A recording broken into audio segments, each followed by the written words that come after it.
The Secret Garden by Frances Hodgson Burnett. Chapter 12.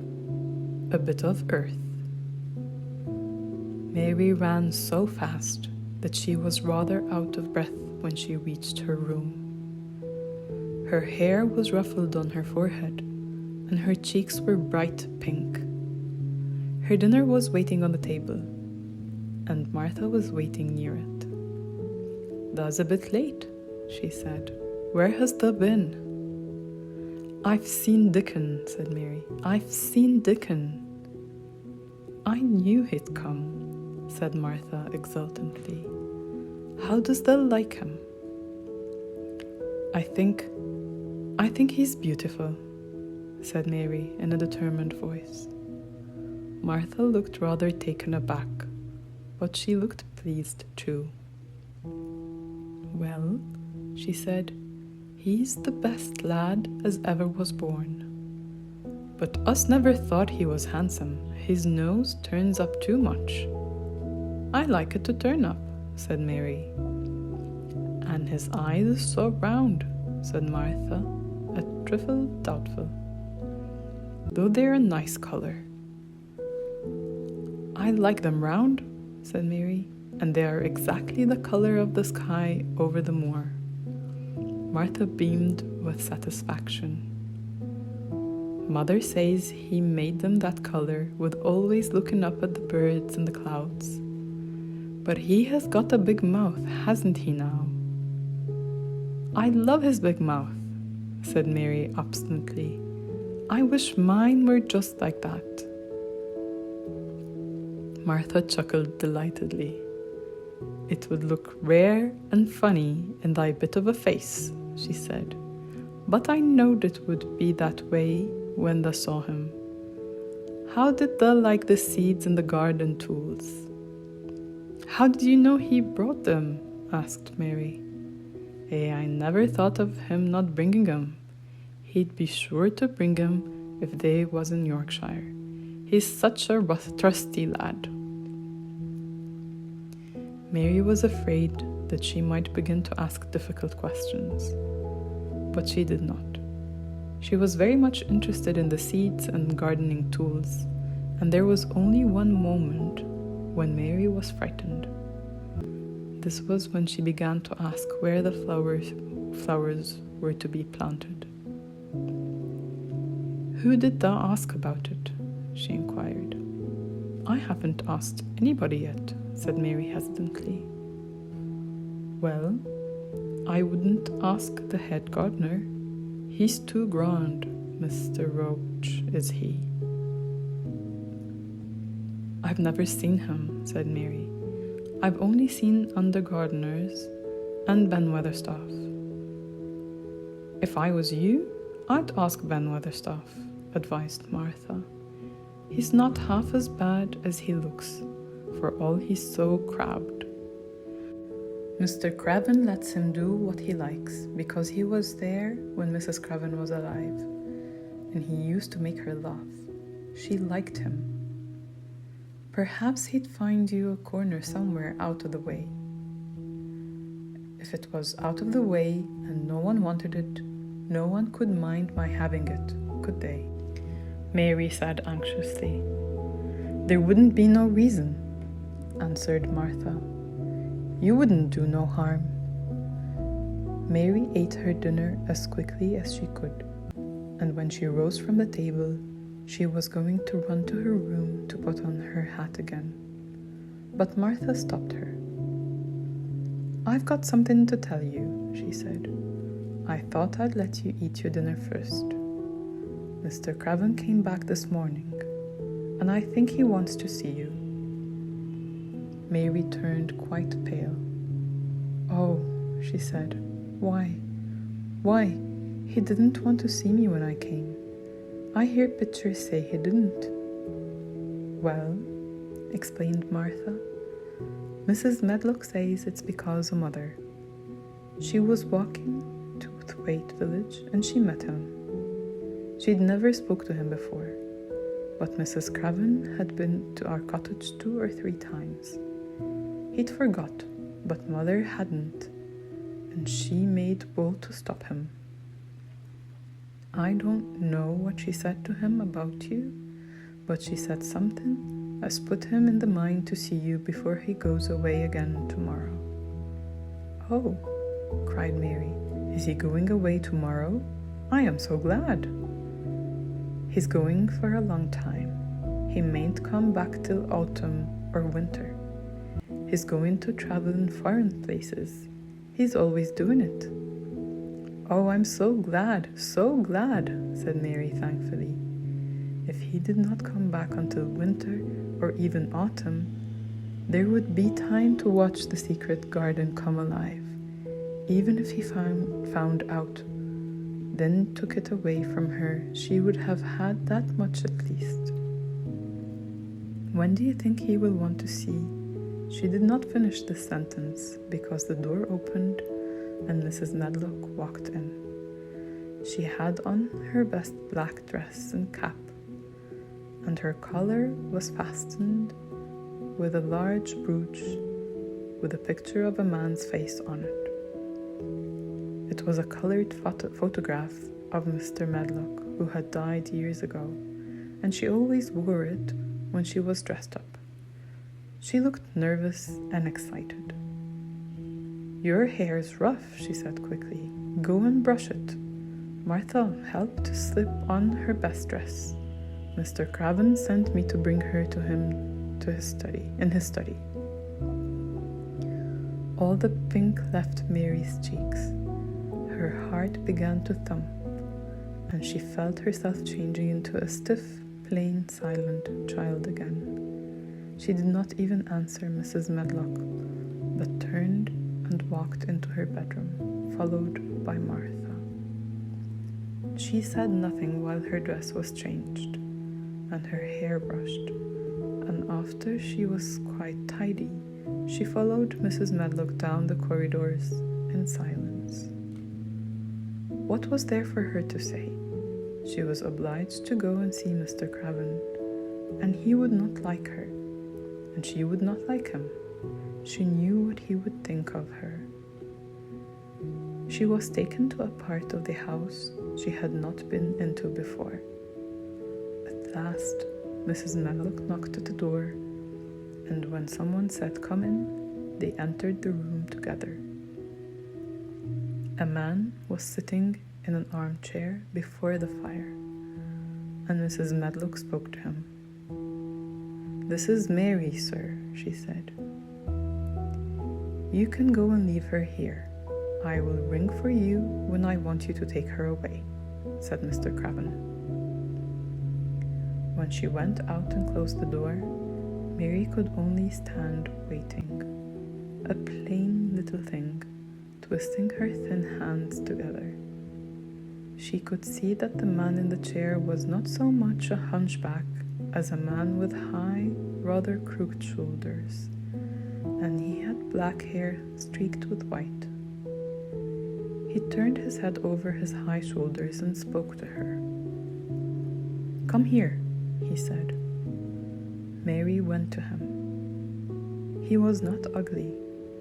His face would have been handsome if it had not been so miserable. He looked as if the sight of her worried and fretted him, and as if he did not know what in the world to do with her. "Are you well?" he asked. "Yes," answered Mary. "Do you take good care of you?" "Do they take good care of you?" "Yes." He rubbed his forehead fretfully as he looked her over. "You are very thin," he said. "I'm getting fatter," Mary answered in what she knew was her stiffest way. What an unhappy face he had. His black eyes seemed as if they scarcely saw her, as if they were seeing something else, and he could hardly keep his thoughts upon her. "I forgot you," he said. "How could I remember you? I intended to send you a governess or a nurse or someone of that sort, but I forgot." "Please," began Mary, "please," and then the lump in her throat choked her. What do you want to say? He inquired. I am too big for a nurse, said Mary. And please don't make me have a governess yet. He rubbed his forehead again and stared at her. That was what the Sorbet woman said, he muttered absent-mindedly. Then Mary gathered a scrap of courage. Is she Martha's mother? She stammered. Yes, I think so, he replied. She knows about children, said Mary. She has 12. She knows. He seemed to rouse himself. What do you want to do? I want to play out of doors, Mary answered, hoping that her voice did not tremble. I never liked it in India. It makes me hungry here, and I'm getting fatter. He was watching her. Mrs. Sorbet said it would do you good. Perhaps it will, he said. She thought you had better get stronger before you had a governess. It makes me feel strong when I play, and the wind comes over the moor, argued Mary. Where do you play? He asked next. Everywhere, gasped Mary. Martha's mother sent me a skipping rope. I skip and run, and I took about to see if things are beginning to stick up out of the earth. I don't do any harm. Don't look so frightened, he said in a worried voice. You could not do any harm. A child like you may do what you like. Mary put her hand up to her throat because she was afraid he might see the excited lump which she felt jump into it. She came a step nearer to him. May I? She said tremulously. Her anxious little face seemed to worry him more than ever. Don't look so frightened, he exclaimed. Of course you may. I am your guardian, though I am a poor one for any child. I cannot give you time or attention. I am too ill and wretched and distracted, but I wish you to be happy and comfortable. I don't know anything about children, but Mrs. Medlock is to see that you have all you need. I sent for you today because Mrs. Sowerby said I ought to see you. Her daughter had talked about you. She thought you needed fresh air and freedom and running about. She knows all about children, Mary said again, in spite of herself. She ought to, said Mr. Craven. I thought her rather bold to stop me on the moor, but she said Mrs. Craven had been kind to her. It seemed hard for him to speak his dead wife's name. She's a respectable woman. Now I have seen you, I think she said sensible things. Play out of doors as much as you like. It's a big place, and you may go where you like and amuse yourself as you like. Is there anything you want? As if a sudden thought had struck him. Do you want toys, books, dolls? Might I, quavered Mary, might I have a bit of earth? In her eagerness, she did not realize how queer the words would sound, and that they were not the ones she had meant to say. Mr. Craven looked quite startled. Earth, he repeated. What do you mean? To plant seeds in, to make things grow, to see them come alive, Mary flattered. He gazed at her a moment, and then passed his hand quickly over his eyes. Do you care about gardens so much? He said slowly. I didn't know about them in India, said Mary. I was always ill and tired, and it was too hot. I sometimes made little beds in the sand and stuck flowers in them, but here it is different. Mr. Craven got up and began to walk slowly across the room. A bit of earth, he said to himself, and Mary thought that somehow she must have reminded him of something. When he stopped and spoke to her, his dark eyes looked almost soft and kind. "You can have as much earth as you want," he said. "You remind me of someone else who loved the earth and things that grow. When you see a bit of earth you want, with something like a smile, take it, child, and make it come alive." "May I take it from anywhere, if it's not wanted?" "Anywhere," he answered. "There, you must go now. I am tired." He touched the bell to call Mrs. Medlock. "Goodbye. I shall be away all summer." Mrs. Medlock came so quickly that Mary thought she must have been waiting in the corridor. "Mrs. Medlock," Mr. Craven said to her, "now I have seen the child, I understand what Mrs. Sowerby meant. She must be less delicate before she begins lessons. Give her simple, healthy food. Let her run wild in the garden. Don't look after her too much. She needs liberty and fresh air and romping about. Mrs. Sowerby is to come and see her now and then, and she may sometimes go to the cottage." Mrs. Medlock looked pleased. She was relieved to hear that she need not look after Mary too much. She had felt her a tiresome charge, and had indeed seen as little of her as she dared. In addition to this, she was fond of Martha's mother. "Thank you, sir," she said. "Susan Sowerby and me went to school together, and she is as sensible and good-hearted a woman as you'd find in a day's walk. I never had any children myself, and she's had 12, and there never was healthier or better ones. Miss Mary can get no harm from them. I'd always take Susan Sowerby's advice about children myself. She's what you might call healthy-minded, if you understand me." "I understand," Mr. Craven answered. "Take Miss Mary away now and send Pitcher to me." When Mrs. Medlock left her at the end of her own corridor, Mary flew back to her room. She found Martha waiting there. Martha had, in fact, hurried back after she had removed the dinner service. "I can have my garden," cried Martha. "I may have it where I like. I'm not going to have a governess for a long time. Your mother is coming to see me, and I may go to your cottage. He says a little girl like me could not do any harm, and I may do what I like, anywhere."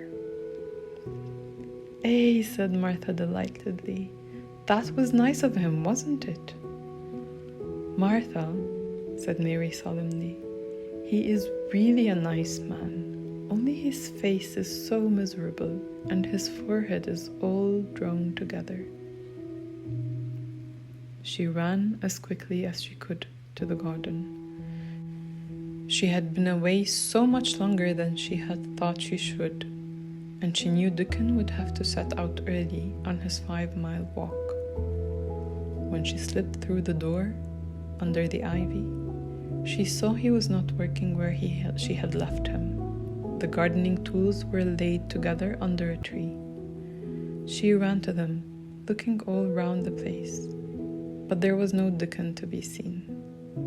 He had gone away, and the secret garden was empty, except for the robin, who had just flown across the wall and sat on a standard rosebush watching her. "He's gone," she said woefully. "Oh, was he only a wood fairy?" Something white fastened to the standard rosebush caught her eye. It was a piece of paper. In fact, it was a piece of the letter she had printed for Martha to send to Dickon. It was fastened on the bush with a long thorn, and in a minute she knew Dickon had left it there. There were some roughly printed letters on it, and a sort of a picture. At first she could not tell what it was. Then she saw it was meant for a nest with a bird sitting on it. Underneath were the printed letters, and they said, "I will